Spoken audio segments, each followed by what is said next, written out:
नमस्कार, मैं हूं गुरनूर कौर और आप देख रहे हैं abroad news network. Eiffel tower की तस्वीरें, कैफे कल्चर और एक शानदार इंटरनेशनल करियर। हर फ्रांस जाने का सपना देख रहे स्टूडेंट और वर्किंग प्रोफेशनल की आंखों में कुछ यही तस्वीरें होती हैं। और अब तो फ्रांस खुद 2030 तक 30,000 इंडियन स्टूडेंट्स को वेलकम करने की तैयारी भी कर रहा है, जिसे देखकर लगता है कि वहां जाना अब काफी आसान हो गया है। लेकिन क्या आप इस चमकते हुए सपने के पीछे की असली रियलिटी को जानते हैं? अक्सर सोशल मीडिया पर दिखाई जाने वाली रील्स और ब्लॉग सिर्फ सिक्के का एक ही पहलू दिखाते हैं। लेकिन क्या ये सच है कि फ्रांस का वीजा मिल जाना ही सक्सेस है? और क्या हम उस फाइनेंशियल और मेंटल स्ट्रेस के लिए रेडी हैं जो हर साल वीजा रिन्यू करवाने में होता है? क्या पार्ट टाइम जॉब से सच में उतनी सेविंग्स हो पाती हैं या फिर वो सिर्फ सर्वाइवल के लिए ही पॉसिबल है? और क्या आप सिर्फ इंग्लिश के भरोसे फ्रांस में एक बड़ा करियर बना सकते हैं या फिर ग्रोथ के लिए फ्रेंच सीखना जरूरी है? तो अगर आप या आपका कोई दोस्त फ्रांस जाने का सोच रहा है और उनके मन में वहाँ के सिस्टम को लेकर काफी कंफ्यूजन है, तो आज की कॉन्वर्सेशन आपके लिए है, क्योंकि इन सब सवालों का जवाब देने के लिए आज हमारे साथ जुड़ रहे हैं इंजमम और उपमन्यु, जो हमें फ्रांस की रियलिटी बताएंगे बिना उसे ओवरहाइप किए। नमस्कार इंजमम और उपमन्यु, आप दोनों का हमारे चैनल पर बहुत बहुत स्वागत है। First of all, huge respect for the kind of content you guys are creating. आपका कंटेंट सिर्फ इंफॉर्मेटिव ही नहीं बल्कि रेयर और स्टूडेंट फोकस इनसाइट्स पर भी फोकस करता है। और हम उम्मीद करते हैं कि आज का एपिसोड भी कुछ ऐसा ही हो, जिससे सरफेस लेवल के बियॉन्ड इन्फॉर्मेशन हमारे व्यूअर्स को मिल सके। तो चलिए शुरू करते हैं। सबसे पहले बेसिक से शुरू करते हैं। इंजमम और उपमन्यु, आप फ्रांस में कब से रह रहे हैं और क्या आप एक दूसरे को फ्रांस में ही मिले या फिर पहले से जानते थे? पहले तो ANN का हम बहुत बहुत धन्यवाद करना चाहते हैं, जिन्होंने हमें ये प्लेटफॉर्म पे आने का मौका दिया, और हम हमारे व्यूअर्स के साथ अपना एक्सपीरियंस शेयर करने की पूरी हेल्प करेंगे एंड यहाँ की जर्नी का भी एक्सपीरियंस आपके साथ शेयर करेंगे। और रही बात आपके सवाल की, मैं यहाँ पर फ्रांस में 2024 में आया हूँ एंड एज वेल एज उपमेन्यू। हम यहाँ पे सितंबर अगस्त 2024 में आए थे एंड उसके डायरेक्ट बाद हम मिले, क्योंकि हम पहले से एक दूसरे को जानते नहीं थे। हमने बस एक व्हाट्सएप ग्रुप में थोड़ा सा अपना एक दूसरे से बात करी थी, थोड़ा इन्फॉर्मेशन एक्सचेंज किया था।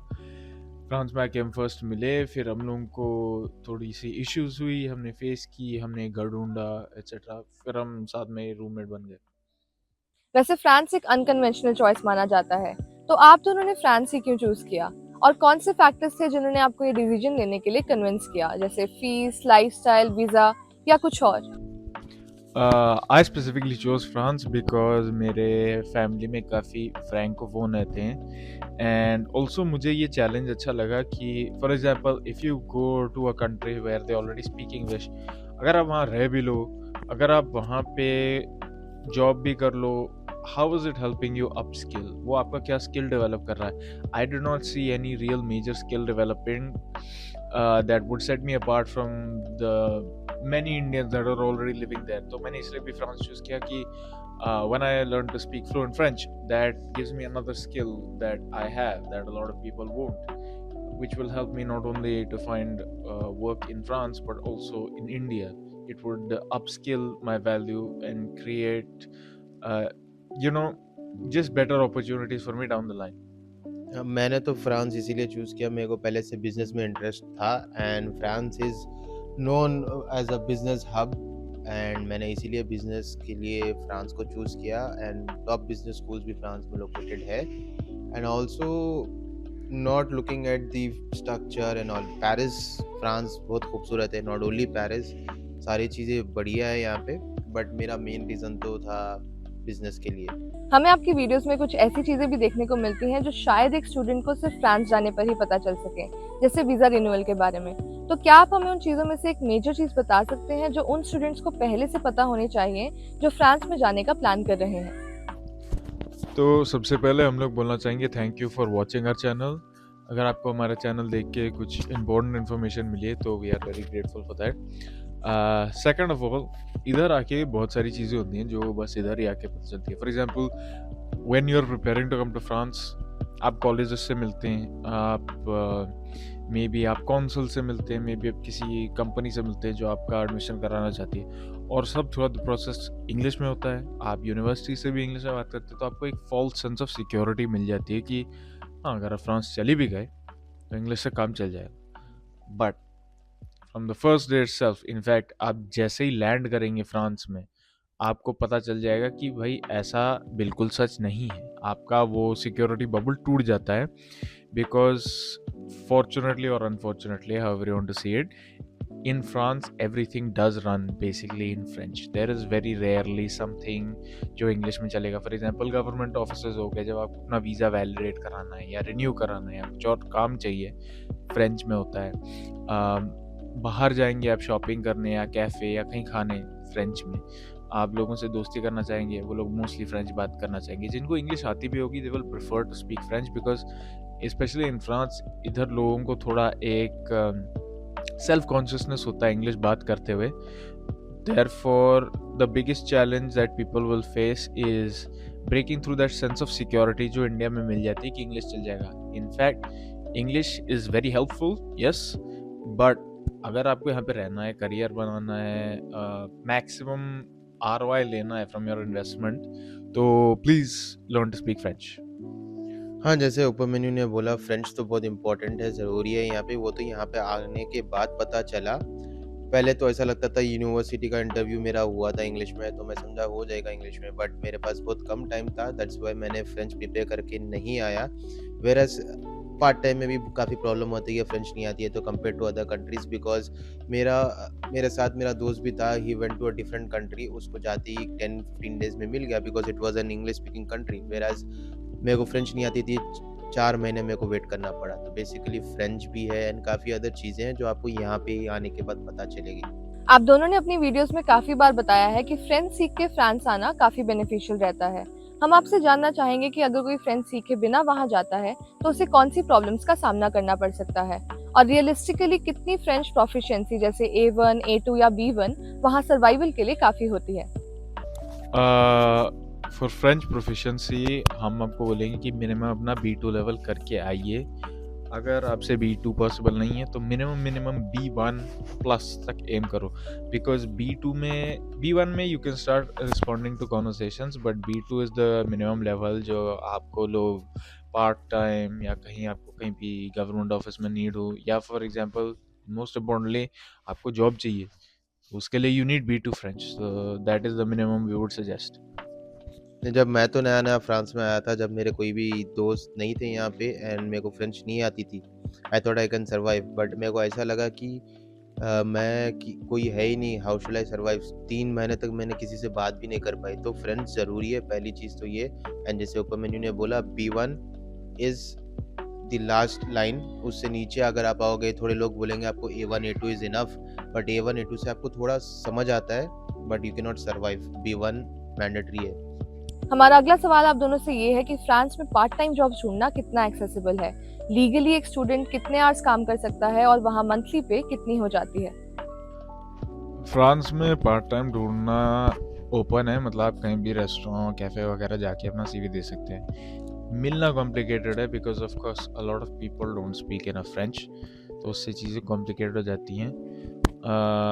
अगर आपको फ्रेंच नहीं आती बट आपको इंग्लिश आती है तो यूजुअली आपको मिनिमम 2 से 3 महीने लगेंगे आपका फर्स्ट पार्ट टाइम ढूंढने में। On top of that as a student आपको ये अवेलेबिलिटी है कि आप 20 घंटे पर हफ्ता यानी कि per year 964 hours and in vacation time full 40 hours of work आप कर सकते हैं on your student visa.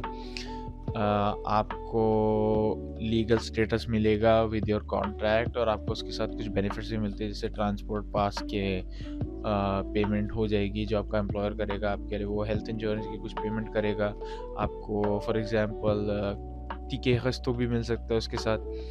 donc ये आपके एडवांटेजेस रहते हैं अगर आप काम करें। ध्यान रखिएगा कि कहीं आपको बिना कॉन्ट्रैक्ट के एक्सप्लॉइट ना किया जाए। हमने इतना फ्रेंच तो बोल दिया है, तो आप इससे अंदाज़ा लगाओ कि फ्रेंच कितना इम्पोर्टेंट है, चाहे वो जॉब रहने दो या कुछ और चीज़ें यहाँ पर। व्हेयरएज़ पार्ट टाइम की बात रही, आप अगर इंग्लिश बोलते हो, फ्रेंच नहीं बोलते हो, तो आपको जॉब मिल सकती है, बहुत मुश्किल से, बट बैक एंड जॉब्स मिलते हैं, जैसे कि रेस्टोरेंट में पीछे काम करना। एंड ये वार्निंग के साथ बोल रहा हूँ, ऐसी जगहों पे आपको काफ़ी टाइम ये लोग एक्सप्लॉइट करते हैं। मैं ये चीज़ को एनकरेज नहीं कर रहा, बट आपके रिस्क पे है, and I am not giving you this words कि श्योर आपको मिल जाएगा। फ्रेंच होगी तो अच्छे से मिलेगा एंड आपको प्रॉपर आवर्स पे करेगा, वो लीगल आवर्स, लीगल पे, लीगल कॉन्जी पे भी देगा आपको, अर्न हॉलीडेज भी देगा। सो इट्स बेटर अगर आप फ्रेंच सीख के आते हो। अब बात करते हैं कि फ्रांस में स्टडी करने के लिए कितनी इन्वेस्टमेंट ज़रूरी होती है।